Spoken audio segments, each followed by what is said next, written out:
mensagem divina vou ao mundo anunciar, pra fazer tua vontade. Eis-me aqui, ó Senhor, para evangelizar. Não sabemos para onde Deus nos envia, mas sabemos que Ele nos acompanha constantemente e a sua proposta vai se revelando ao longo de toda a nossa vida, vai se manifestando ao longo da nossa existência e a sua proposta vai tomando um tom de claridade para compreendermos a sua vontade na nossa vida.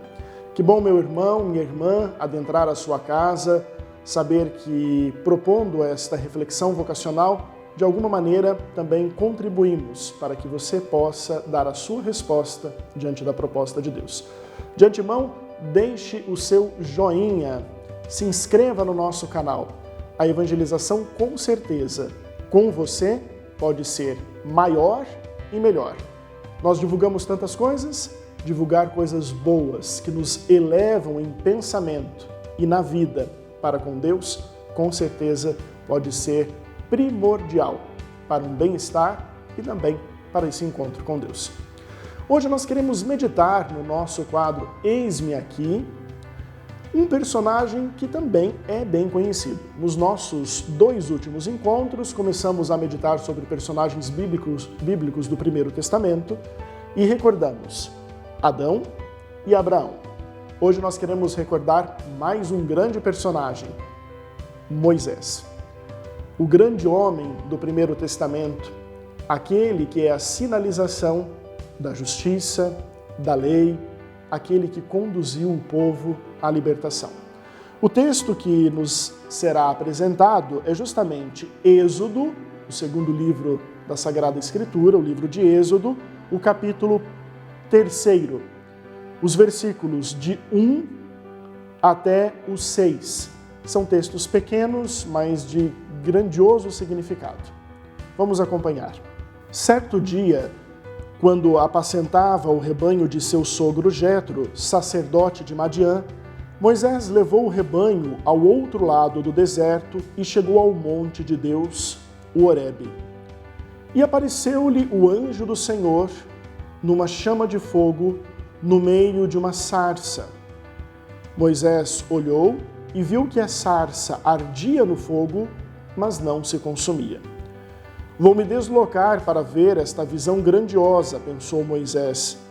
Como é que a sarça não se consome? O Senhor viu que Moisés se deslocara para ver. Então, do meio da sarça, Deus o chamou e disse: Moisés, Moisés! E ele respondeu: Eis-me aqui. Deus lhe disse: Não te aproximes.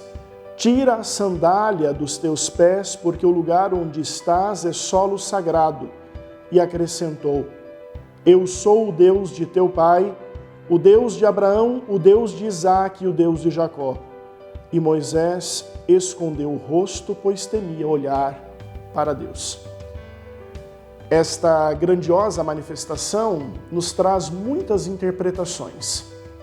Aquilo que chamamos em teologia de teofania, uma manifestação de Deus na vida de alguém. Nesse momento, a teofania se dá para com Moisés.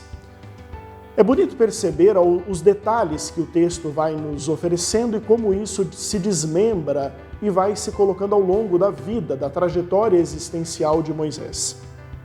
Num primeiro momento, Deus se manifesta através de uma sarça. A sarça era um arbusto que crescia no meio como um mato, no meio do campo, e ele não tinha valor algum, inclusive para fazer fogo não prestava, porque ele como que gerava muita fumaça. Mas naquele momento, aquela sarça traz um significado diferente. Talvez é justamente para nos recordar que Deus é o Deus do impossível, do improvável. E Deus é sempre novo e bondoso o tempo inteiro. Quando Deus se manifesta desta maneira, cria-se uma curiosidade em Moisés. Moisés queria ver o evento na sarça, mas também Moisés queria ver Deus. Ao longo de toda a trajetória de Moisés, Moisés sempre manifestou o desejo de ver a Deus. O texto, na parte final, vai dizer que Moisés cobriu o seu rosto e por isso não conseguia ver a Deus. Ao longo da trajetória existencial de Moisés, muitos foram os momentos em que ele teve que cobrir o rosto. Ora, para acolher a proposta de Deus que vinha pela audição, por este contexto do Shema Israel, do escuta Israel, mas também em tantos momentos para desviar de tantas reclamações que o povo, ao longo do caminho, ia assim conduzindo, transferindo e fazendo.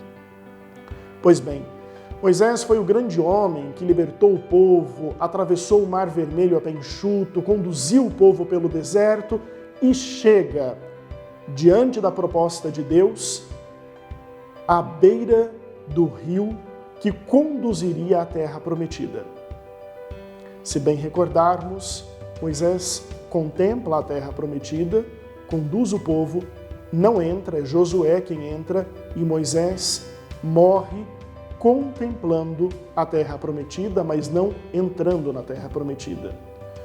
Poderíamos pensar da seguinte maneira: que triste, um homem que conduziu o povo não ter a possibilidade de ter a sorte do povo. Recordemos a proposta inicial de Deus. Deus não propõe a Moisés que ele adentre a terra prometida. Deus propõe a Moisés aquilo que era o desejo de Moisés. Moisés queria ver Deus. E a maneira com que nós temos de ver a Deus é o momento da nossa Páscoa, da nossa transição, do nosso processo de epifania, onde nós nos manifestamos a Deus e Deus se manifesta a nós, o momento da nossa morte. Porém, por isso a terra prometida de Moisés nada mais é do que o contemplar a face de Deus. Que bonito é poder perceber um homem com tamanho valor em toda a Sagrada Escritura, mas que não se perde, não perde o seu olhar, a condução do seu caminho àquilo que é primordial, aquilo que é essencial e fundamental, o chamado ao qual ele recebeu de Deus. Ele não se confunde, ele não permite ser como que desviado nas suas intenções. Ele acolhe a proposta de Deus e volta à sua originalidade.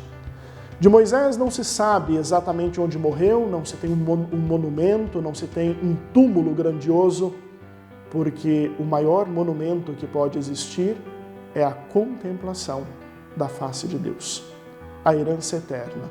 Esta é a verdadeira terra prometida para Moisés.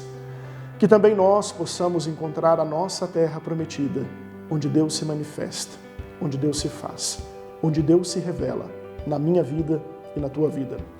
Que Deus te abençoe, te proteja e te conduza sempre mais àqueles bons propósitos. Nunca nos esqueçamos que Deus está entre nós, que Deus nos chama, Deus é o Deus da vocação, é o Deus do chamado, e Ele me conduz e te conduz. Sejamos felizes e sejamos sempre mais disponíveis diante de Deus. Nunca nos esqueçamos também de rezar pelas vocações. É preciso pedir ao dono da messe que envie operários, operárias, porque a messe é grande e os trabalhadores são tão poucos. Um grande abraço, uma grande bênção e nós nos encontramos no nosso próximo quadro, onde nós estaremos meditando sobre outros personagens que corresponderam à proposta de Deus. Até mais. Uma mensagem de vida vou ao mundo anunciar, para fazer